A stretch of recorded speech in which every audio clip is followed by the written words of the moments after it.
What's up, YouTube? I just want to start a new video series where I just kind of cover a little bit of what's going on in gaming news, Twitch news, etc.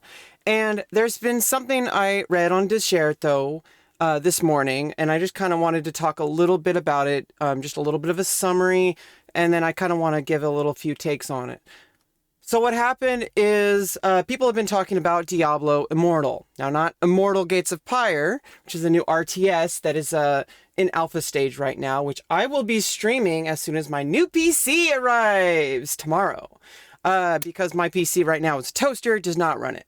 But this is Diablo Immortal, which has been accused of being like this total just abuse of its players, cash whales being the only people who could play, even some players putting $100,000 just to get all the gems they can get.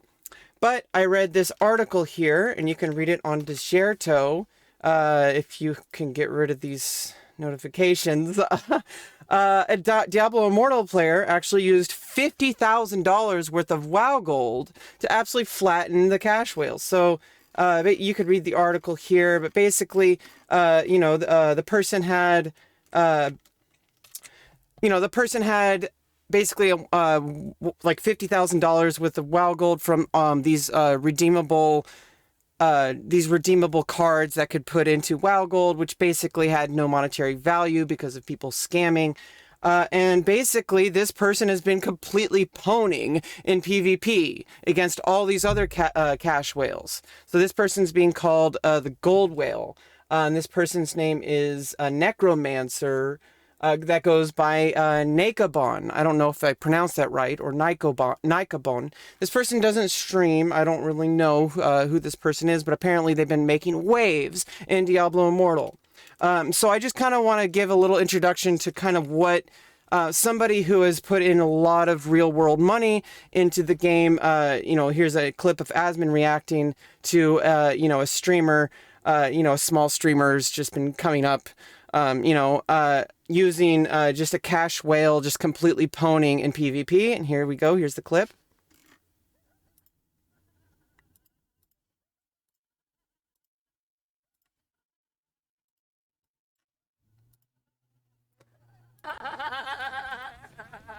He's killing all of them! Yes! You fucking... Oh my god, they're sending them no gear! Oh, I love PvP! Here they come, here they come, here they come! Oh, yeah, they're womboing me! They're rising up! They're rising up! Wait, They're rising up! what? I hope I got number one. 44-0! This is a pretty good record. Yeah, so it's just kind of ridiculous. Like, it just kind of ruins the game. Everybody's talked about Diablo Immortal and how it's just a complete, just abuse of its players for microtransactions.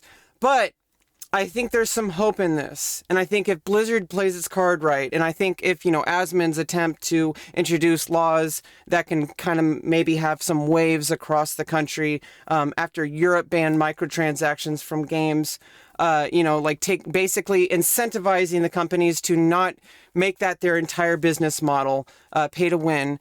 I really do think there is some hope for the gaming industry with stuff like that, and also Asmon, seeing him, emotionally just see actually some cause that he's had, coming to fruition in actually a center stage, although it is with Ted Cruz. We're not going to get into that in this video.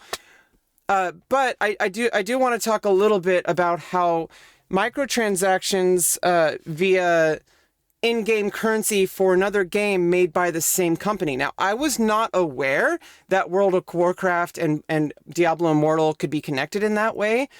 This actually is a huge game changer for me, because that basically incentivizes people to play World of Warcraft more, which means that, that should be like the new model for microtransactions, where you have a game company that creates multiple games that kind of create an ecosystem.